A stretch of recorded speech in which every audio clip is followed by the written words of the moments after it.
எழுதுங்களா? தமிழ் கற்று எழுத போறோம். எல்லாரும் கையிலயும் கற்று நோட்டு இருக்கு. ஃபர்ஸ்ட் திருப்பிக்கோங்க அட்டைய. இந்த பேஜ் விட்டுருங்க, இந்த பேஜையும் விட்டுருங்க. விட்டுட்டு இந்த இடத்துல கா எண் 1ன்னு போட்டுக்கணும். பேப்பர் கம்மியா இருக்கிற பக்கம் எடுத்துக்கணும், அங்க கை வச்சுக்கணும். கா எண் 1ன்னு போட்டுக்கணும். கீழே இருக்கிற இந்த கருப்பு கலர் கோட்ல தேதி போட்டுக்கணும். அப்புறம் இந்த பிங்க் கலர் கோடு இருக்கு இல்லையா, இங்க இருந்து இந்த 2வது கோடு 3வது கோடு உங்களுக்கு இடம் பார்க்கலன்னா அடுத்த கோட்ல கூட எழுதிக்கலாம். என்ன எழுதணும் அப்படின்னா கரும்பலகையில மிஸ் எழுதி போட்டிருக்கேன். 2 நாட்கள் விடுப்பு வேண்டி உனது வகுப்பாசிரியருக்கு விடுப்பு விண்ணப்பம் 1 எழுதுக. இதுதான் கேள்வி. பரீட்சையில இப்படிதான் கேட்பாங்க. நீங்க இனிமே லீவ் போடுறதா இருந்தா இந்த மாதிரி விடுப்பு விண்ணப்பம் கொடுத்துட்டுதான் லீவ் போடணும். சரியா? இங்க எழுதிக்கணும். பேப்பர் கம்மியா இருக்கிற பக்கம் கை வச்சு இப்ப நான் போர்டுல எழுதி போட்டிருக்கிறத எழுதிக்கோங்க. கரெக்டா எழுதுங்க, அழகா எழுதுங்க, வார்த்தைக்கு வார்த்தை இடம் விட்டு முத்து முத்தா எழுதுங்க. ஃபர்ஸ்ட் இதை எழுதி முடிங்க. அதுக்கப்புறம் நான் இந்த பக்கம் பேப்பர் அதிகமா இருக்கிற பக்கம் என்ன எழுதணுங்கிறத சொல்லி தருவேன். சரியா? ஃபர்ஸ்ட் எழுதி முடிங்க. பேப்பர் கம்மியா இருக்கிற பக்கம் இதை எழுதி முடிச்சிட்டோமா?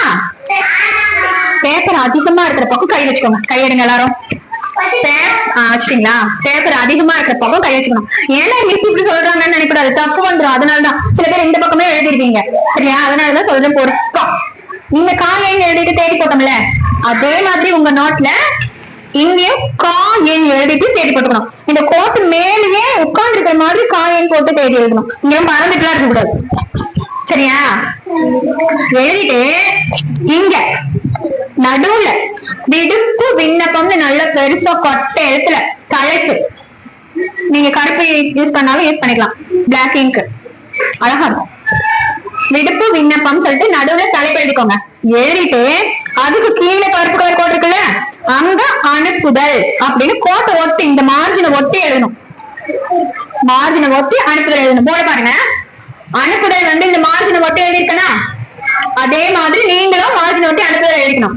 எழுதிட்டு இங்க விடுப்பு விண்ணப்பம்னா என்ன, யாரு லீவ் போடுறோமோ அவங்க எழுதணும். அவங்க தான் அனுப்புறது. யார் லீவ் போடுறீங்க? நீங்க. பிரணிதா, சசிதாலாம் நீங்க தானே பேர் போனப்ப. யாரு எழுதுறீங்களோ அவங்க அனுப்புதல்ல இருக்கணும். யாருக்கு கொடுக்கணுமோ அவங்க பெறுதல்ல வருவாங்க. என்ன விஷயமோ அது மதிப்பிற்குரிய அம்மான்னு போட்டு எழுதணும். இதுதான் விண்ணப்பத்தோட ஒரு அமைப்பு. விண்ணப்பம் எப்படி எழுதணும்னு ஃபர்ஸ்ட் தெரிஞ்சுக்கோங்க. சரியா? சரி, அனுப்புதல்ல உங்க பேர் போட்டீங்க. நீங்க எங்க இருக்கீங்க? 5ஆம் வகுப்பு. 5ஆம் வகுப்பு. என்ன ஸ்கூல்ல படிக்கிறீங்க? ஊராட்சி ஒன்றிய நடுநிலை பள்ளி. இந்த பெயர் போட்டு கீழே 5ஆம் வகுப்பு எழுதும்போது கொஞ்சம் இந்த பக்கம் தள்ளி எழுதிக்கணும். ஊராட்சி ஒன்றிய நடுநிலை பள்ளி எழுதும்போது இந்த பக்கம் இன்னும் கொஞ்சம் லெஃப்ட் சைட் தள்ளி எழுதணும். அப்பதான் ஊராட்சி ஒன்றிய நடுநிலை பள்ளி நீளமா போகும். இடம் பார்த்தோம் பார்க்கவும் அழகா இருக்கும். கரெக்டா எழுதிக்கணும் சில்ட்ரன். கோடெல்லாம் விடக்கூடாது, அடுத்த பக்கத்துலயே எழுதணும். பாரக்கல்லூர், பாரமங்கலம். இங்க ஒரு மிஸ்டேக் பண்ணுவீங்க, பராக்கல்லூர்னு எழுதுவீங்க. தராமங்கலம், காலம், கலாம் அப்படின்லாம் வரும். அதனால எழுத்த பார்த்து பிழை இல்லாம கரெக்டா எழுதணும். முக்கியமான ஒரு விஷயம், இந்த இடத்துல கமா போடணும். கமா கமா கமா கமா புள்ளி. சரியா? அழகா எழுதுங்க. 1 by 1 எழுதுங்க. கோடு விடாம நீட்டா எழுதுங்க. அனுப்புதல் முடிங்க. அதுக்கப்புறம் பெறுதல் போலாம். சரியா? அனுப்புதல் எழுதிட்டோம். இப்ப பெறுதல். அதுக்கு கீழே கோடு விடக்கூடாது. தாழ்மங்கலம் எழுதிட்டீங்கல்ல, அதுக்கு கீழே பெறுதல் போட்டுக்கணும். பெறுதல் போட்டுக்கிட்டு யாருக்கு நீங்க கொடுக்க போறீங்க? யாரு பெற போறாங்க உங்க விடுப்பு விண்ணப்பத்தை? யாரு? வகுப்பாசிரியை. யாரு?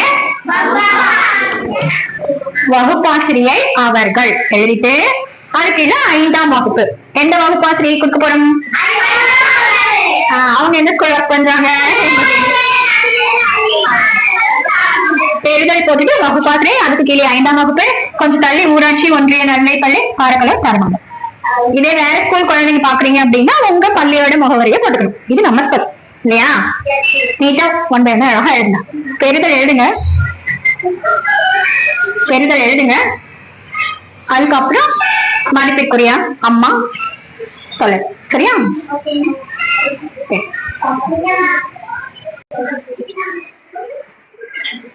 பெறுதல் எழுதிட்டோம். அடுத்தது கீழே அதுக்கு அடுத்த லைன்லயே மதிப்பிற்குரிய அம்மா அப்படின்னு எழுதணும். இப்ப நான் வந்து அம்மா தானே, அதனால மதிப்பிற்குரிய அம்மா எழுதணும். இதே உங்களுக்கு சார் இருந்தாங்க அப்படின்னா மதிப்பிற்குரிய சார்ல மதிப்பிற்குரிய ஐயா, மதிப்பிற்குரிய அப்படின்னு போட்டு எழுதணும். சரியா? மதிப்பிற்குரிய அம்மா அப்படின்னு போட்டுட்டு ஒரு கமா போட்டுட்டு அடுத்த லைன் ஆரம்பிக்கும் போது அந்த அம்மா முடியுது இல்ல, அங்க கீழே அதுக்கு நேர்கோட்டுல அதுக்கு கீழே அடுத்த லைன்ல எழுதணும். அம்மாவுக்கு கீழே எழுதணும். இந்த மார்ஜினை ஒட்டி இங்க எழுதிடக்கூடாது, எனக்கு உடல்நிலை சரியில்லாத காரணத்தால். சரியா?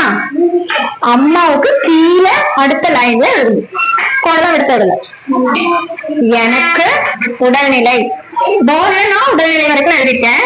சப்போஸ் உங்களுக்கு கட்டுரை நோட்ல உடல்நிலை எழுதிட்டு அதுக்கப்புறமும் கொஞ்சம் கோடு நிறைய இருந்துச்சு அப்படின்னா இந்த சரியில்லாத காரணத்தால இருக்குல்ல, அதை எடுத்துட்டு வந்து இங்க எழுதலாம். நீங்க புரியுதா? உங்களுக்கு இங்க இடம் இருக்கும் பட்சத்துல கீழே இருக்கிற இந்த சரியில்லாத கோடை நீங்க இங்க எழுதிக்கலாம். இடம் இல்லைன்றதுனாலதான் நான் வந்து 2வது லைன் இங்க ஆரம்பிச்சிருக்கேன். அடுத்தது 2வது லைன் ஆரம்பிக்கும் போதே மார்ஜினை ஒட்டி எழுதணும். சரியில்லாத காரணத்தால் 10/7/2026 மற்றும் 11/7/2026 ஆகிய 2 நாட்கள் மட்டும் விடுப்பு அளிக்குமாறு பணிவுடன் கேட்டுக் கொள்கிறேன். முடிச்சுட்டு இங்க எவ்வளவு இடம் இருந்தாலும் அங்க நன்றி போடக்கூடாது. கேட்டுக்கொள்கிறேன் எனக்கு கீழே அடுத்த கோட்ல தான் நன்றி போடணும். போட்டுட்டு அதுக்கு கீழே வலது கை பக்கம் இப்படிக்குன்னு எழுதி ஒரு கமாவை போட்டுட்டு உங்க பேரை போட்டுட. அவ்வளவுதான் விடுப்பு விண்ணப்பம். இதே பிறந்த நாள் விழாவுக்கு உன்னோட நண்பனை அழைத்து ஒரு கடிதம் எழுதுன்னு கேட்கலாம். குடிநீர் வசதி வேண்டி ஒரு விண்ணப்பம் வரைக அப்படின்னு இருக்கும். சாலை வசதி வேண்டி விண்ணப்பம் எழுதுங்க அப்படின்னு இருக்கும். எல்லாமே இதே ஃபார்மேட் தான். எனக்கு விடுப்பு வேணும்னா விடுப்பு வேணும்னு கேக்குறீங்க. சாலை வசதி வேணும்னா எங்க ஊர்ல இவ்வளவு மக்கள் இருக்கோம், பயன்படுத்துறதுக்கு சாலை வசதி வேணும், குண்டும் குழியுமா இருக்கு, நடந்து போக கஷ்டமா இருக்கு, சாலை வசதி வேண்டும் அப்படின்னு எழுதணும்.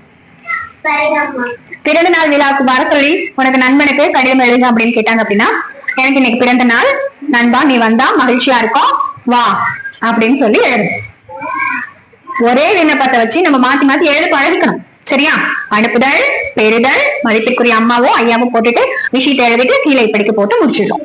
பாத்துக்கோங்க நல்லா. இடம் விட்டு அழகா முத்தா எழுதுங்க. யாரு 10க்கு 10 வாங்குறீங்கன்னு பாக்கலாம். எல்லாருமே அழகா எழுதிருக்கீங்க.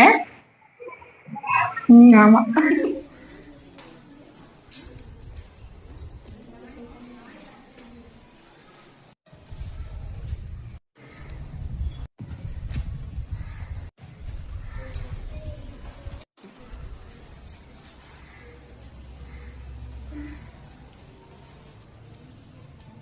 பூபதி லெஃப்ட் ஹேண்டா சூப்பரா எழுதுறடா.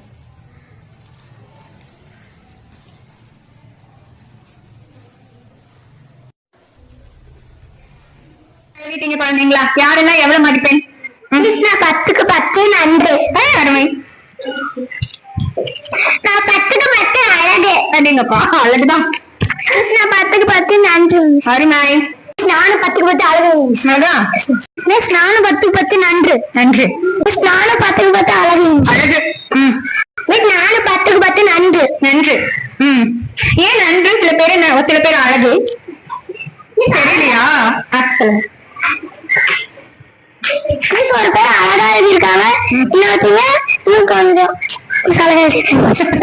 ரொம்ப பார்க்கவே அழகா இருந்துச்சுன்னா அழகுன்னு போட்டிருப்பேன்.